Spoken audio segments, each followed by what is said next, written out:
Hello, welcome to this part 2 review for Unit 3 of AP Micro.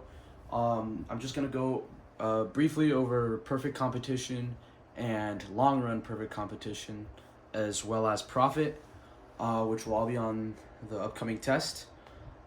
It seems a little bit daunting, but I promise it's nothing much. They're actually asking the same types of questions every time. Okay, so to start off, perfect competition is one of the market structures that you learn about. There's 3 other ones that you'll learn in the next unit, but for now, just worry about this one.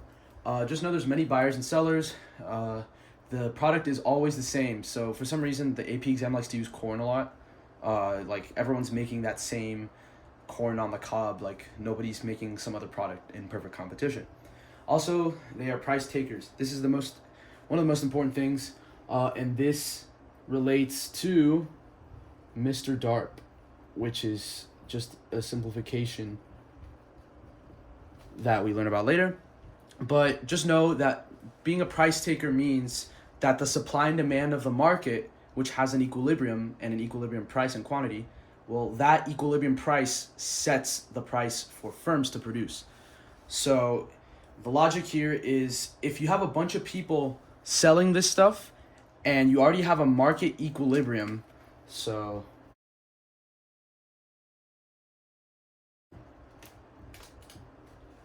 if we have a price already set by the market, well, that's the price that everybody's going to produce at. If anybody raises the price, they're going to be knocked out of the market. Nobody's going to go for them.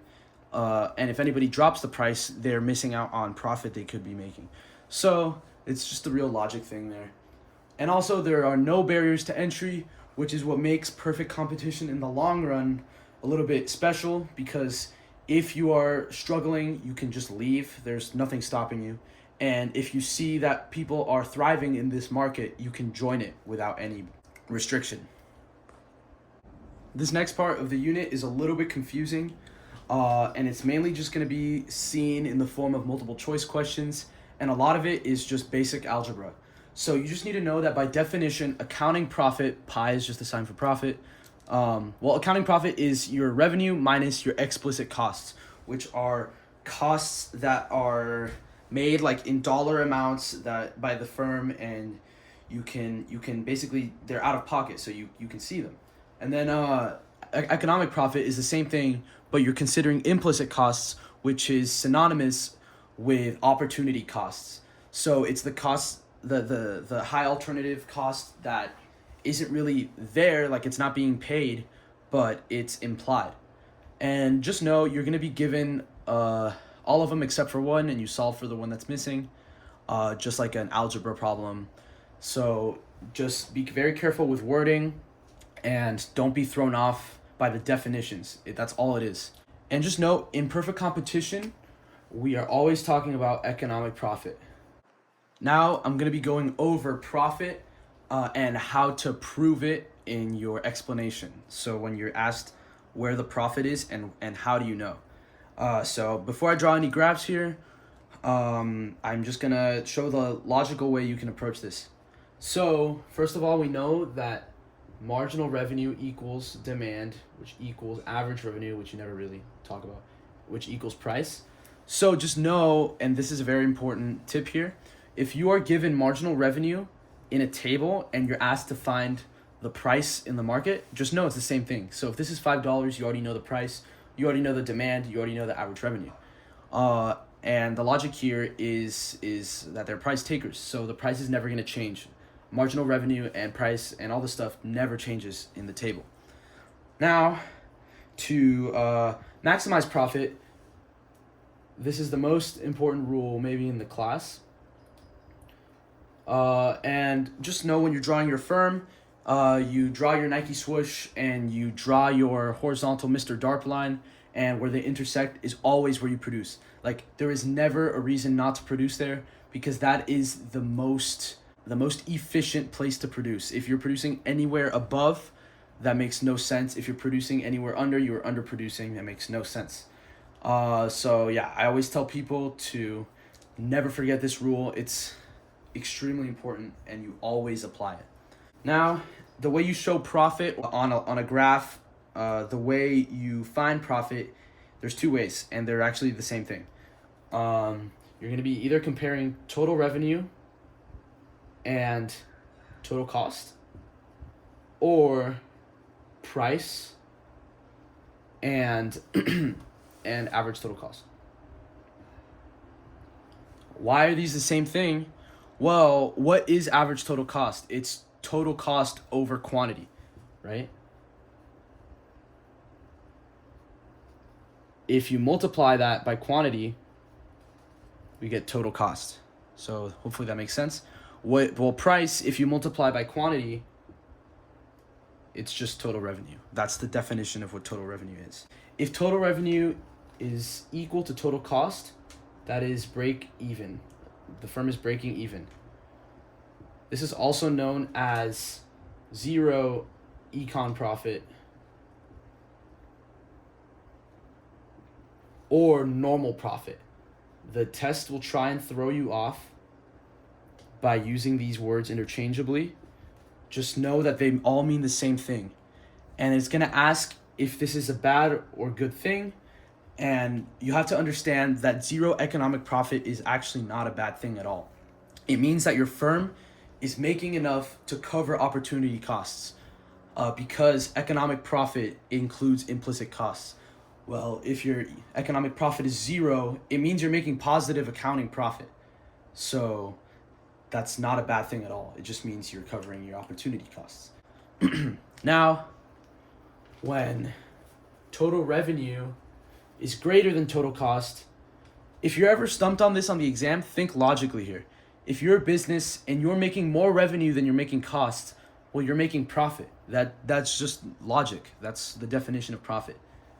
So that would be profit. Or if price is greater than ATC, because they mean the same thing. Now, if it's this way and total cost is bigger, think logically. If your costs of running a business are bigger than your revenue, you're operating at a loss. So yeah, that would be a loss. And like I said, this is the same thing as saying average total cost is greater than total cost. Sorry, greater than price. Jeez.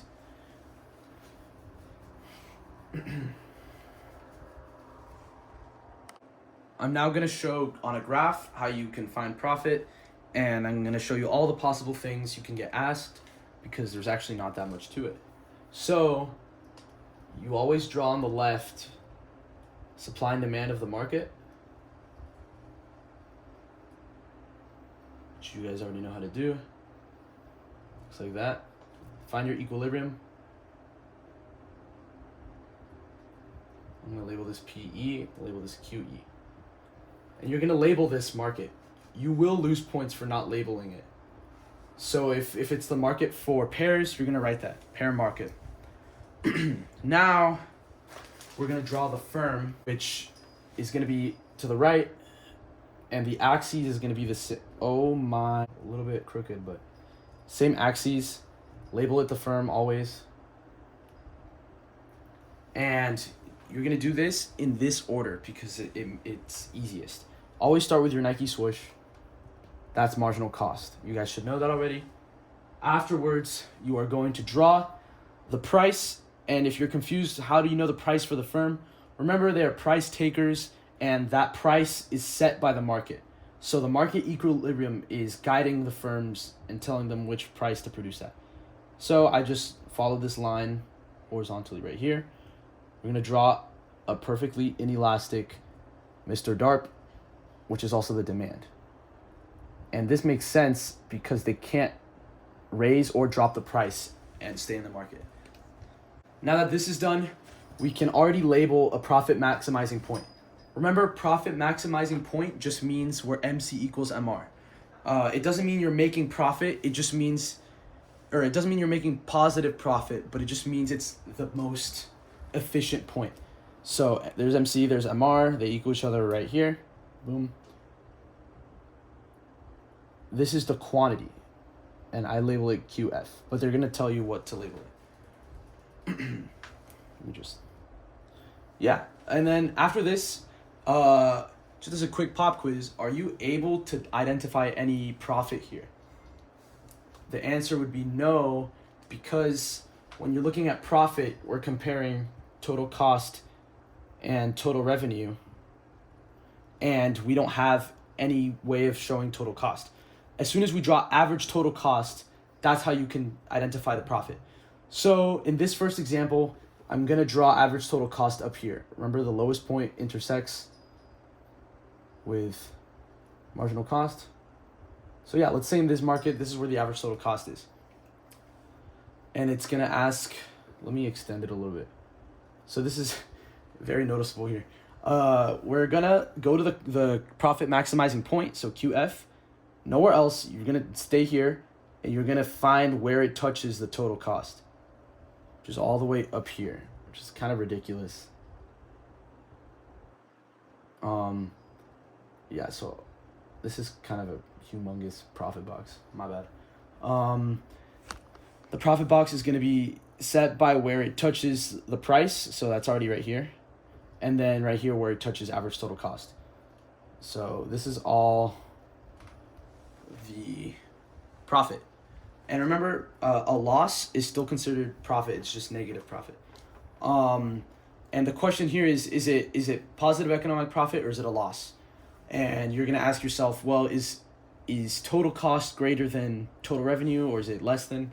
Or P and ATC. In fact, let me use price and average total cost because that's what we have graphed. In this case, here's price, where it intersects, and here's total cost. So average total cost is definitely bigger than price. Therefore, we are at a loss. And that's all there is to it. If they ask for total revenue, boom, find your quantity, boom, find your price, multiply. If they ask for what's total cost, here's the average total cost, boom, multiply by quantity, total cost. And just know how to manipulate your formulas, which you should already be pretty comfortable with because of the first part of this unit. And now let me draw the next scenario, which would be positive profit. I'm going to go through this pretty quickly because it's the same thing as a loss, except our revenues are greater than our costs.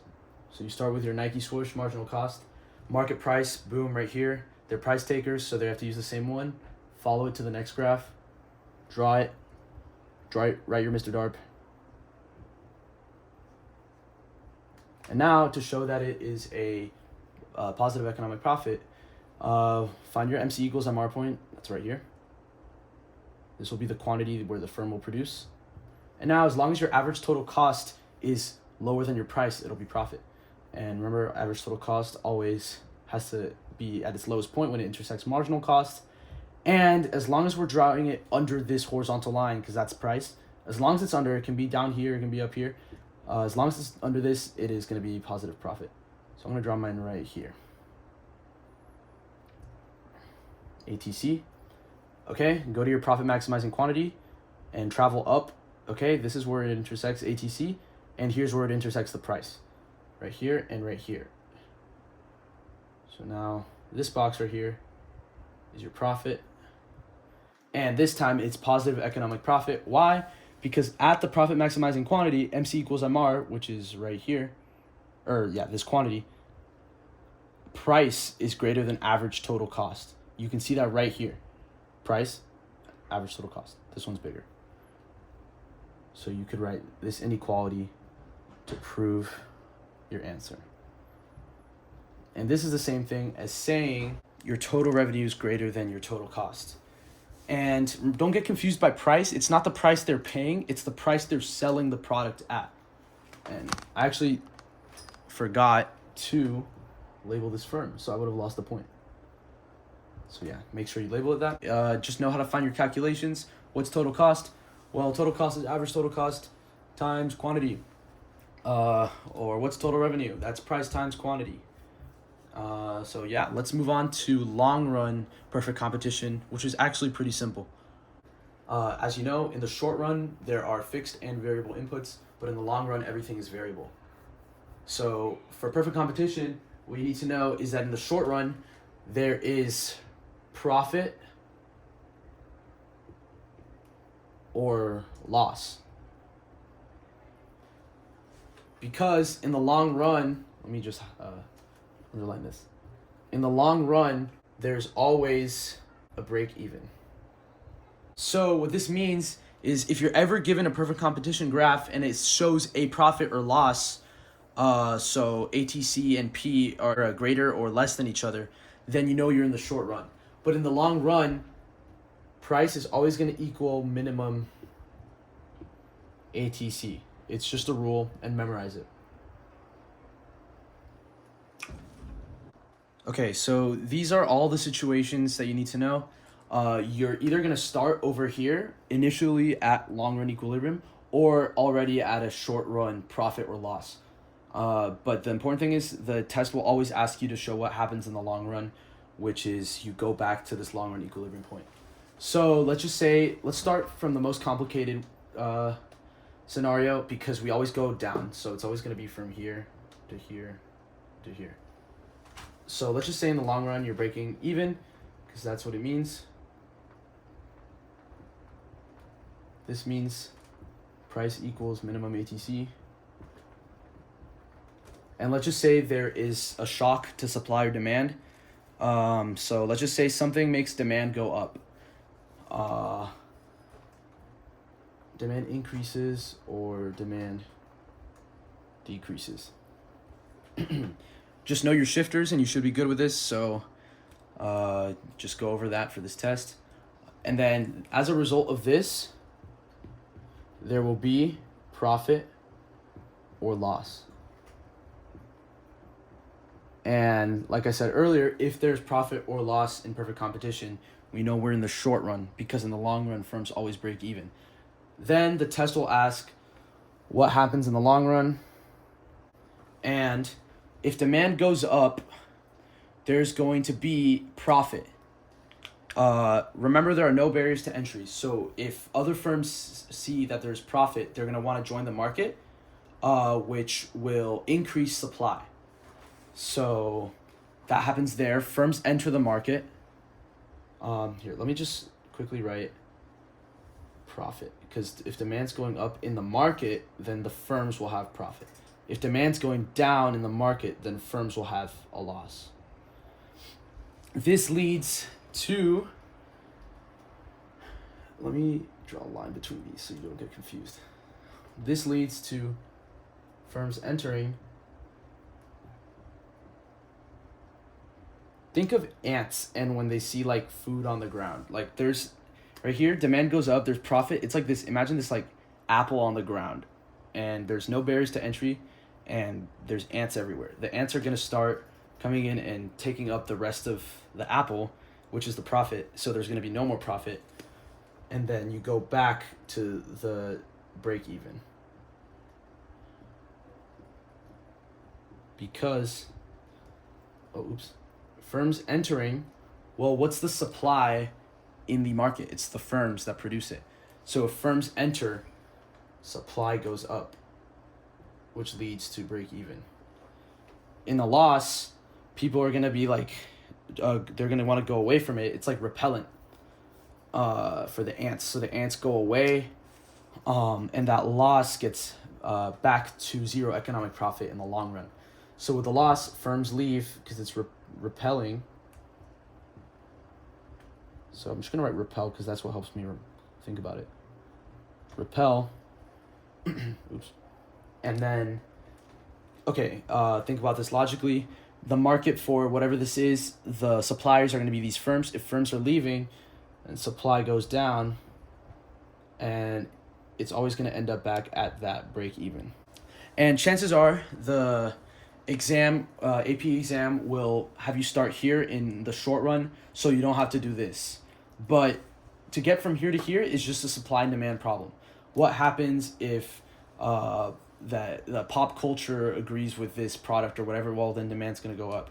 Or what happens, anything with your shifters. So this is just really unit 2. To get from here to here is really what they're testing, because it's to know the concept that in the long run, all firms break even, and these are the possible scenarios for that. All right, let's go over shutdown and then the 2 types of efficiencies. Shutdown price is referring to the specific price in a firm's graph where you stop production. The concept here is that you can be making a loss, but still stay and produce because it's better than shutting down. And that'll be if you're making a loss, if you're above the shutdown price. As soon as you hit the shutdown price, you have the option to go out of business or keep producing. And then as soon as you go lower than the shutdown price, you have to go out of business. The shutdown price can be found at the lowest point of the average variable cost curve. So you can see it on the graph here. Oops, didn't label my axes. You can see it here. Here's average variable cost. Here's the lowest point of average variable cost. Are we producing on top of it? Yes, we are, because our price, which is just Mr. DARP, is right here, and then here is the shutdown price. I'm gonna just write SDP, shutdown price. So clearly our price is greater. If our price went exactly equal to this point where lowest AVC is, we would have the option of shutting down. You don't have to. And as soon as you go lower, that's when you have to shut down. Now, allocative efficiency, think a market equilibrium and deadweight loss. So when you're at market equilibrium, supply equals demand, and there's zero deadweight loss. In a firm's market, like this one, or a firm's graph, sorry, there's also allocative efficiency because the marginal cost curve above the shutdown price is the supply curve for a firm. Now, where's the demand curve for a firm? It's right here. It's Mr. DARP. So when Mr. DARP or MR equals MC, that's kind of like saying supply, or it is like saying supply equals demand. So as long as MC equals MR for the firm, you are allocatively efficient because the marginal cost curve is the supply curve above the shutdown point. That's straight up going to be a question too. Just know that that under the shutdown price, that's no longer considered the supply curve. It's all above the shutdown price, the Nike swoosh. That's your supply. Now, productive efficiency means you're producing at your lowest cost at that point. And essentially, price just equals average total cost. And you're going to notice this is the same as what it means to break even. Therefore, you can make the statement that in the long run, perfectly competitive firms are productively efficient because they produce where P equals ATC, because they're breaking even in the long run, and they're allocatively efficient because they produce where MC equals MR. All right, let's show long run perfect competition through graphs. So always remember the big rule: in the long run, firms break even. So I'm going to start off with a short run scenario and then turn it into long run. So here we have a market. Every market has its supply and demand. Therefore, every market has an equilibrium.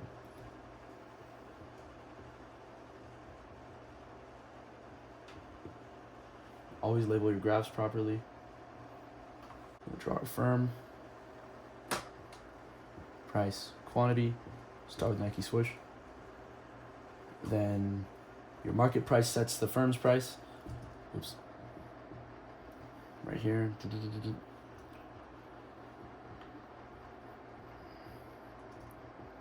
Mr. DARP. Perfect. Okay. And now, in order for it to be in the short run, because that's what I'm going to show here first, there has to be profit or loss. It cannot be breaking even. So MC equals MR right here. They intersect right here. Therefore, that's the profit maximizing quantity. And now I'm going to just pick, let's do a loss. So I'm going to draw my costs, average total cost curve above the price. Oops. Okay. So boop, boop, boop, boop, boop. This is where the firm's quantity intersects the average total cost, and then it already intersects the price here. So this box created is the loss. When firms make a loss, which is what we have in that scenario, firms in the long run, firms leave which means supply goes down because the supply of this market are the firms. If firms leave, there's less supply. Supply goes down, which then will lead to the break even in the long run. So supply goes down, and then P equals ATC firms break even. And the way you show this is just with a supply shift. In the long run, we know that the price has to go up to this point so that it equals minimum ATC because it's breaking even. And we know that it's going to be a supply decrease. So we know supply is going to be somewhere over here so that the new equilibrium price at the market is equal to right here. So what I would do is go backwards and mark it on the demand curve. So here's the price, the new price, because we know it has to break even here. Follow it until it hits the demand curve. That's right here. And now you can draw your new supply curve as long as it intersects this point. So as a result of the loss in the short run, in the long run, firms will leave, which will be shown with a supply decrease. It's going to ask you to show it on the market graph. This will be price 2. This will be quantity 2. And subsequently, the firm's price will go up, causing it to break even because P equals ATC. If P does not equals ATC, you do not get points because you're not doing it right. So now we see a break even graph, and you can also just label this P2. And there is also a new profit maximizing quantity at this point because MC equals MR right here. So, okay, here's a good question you should know. It could ask, in the long run, what will happen to the profit maximizing quantity? Well, remember, profit maximizing quantity is just MC equals MR. They mean the same thing. And show it on a graph to help. And just identify that in this scenario, the price went up, therefore the spot where MC equals MR increased. So in the long run, the profit maximizing quantity here went up. I'm not going to draw this with a profit because it's the same process, except instead of supply going down, it goes up because firms want to enter. That's long run perfect competition. That's all there is to it. You always end up breaking even. All right, and one last tip. If you are given a table with all these costs, know how to find things like the price.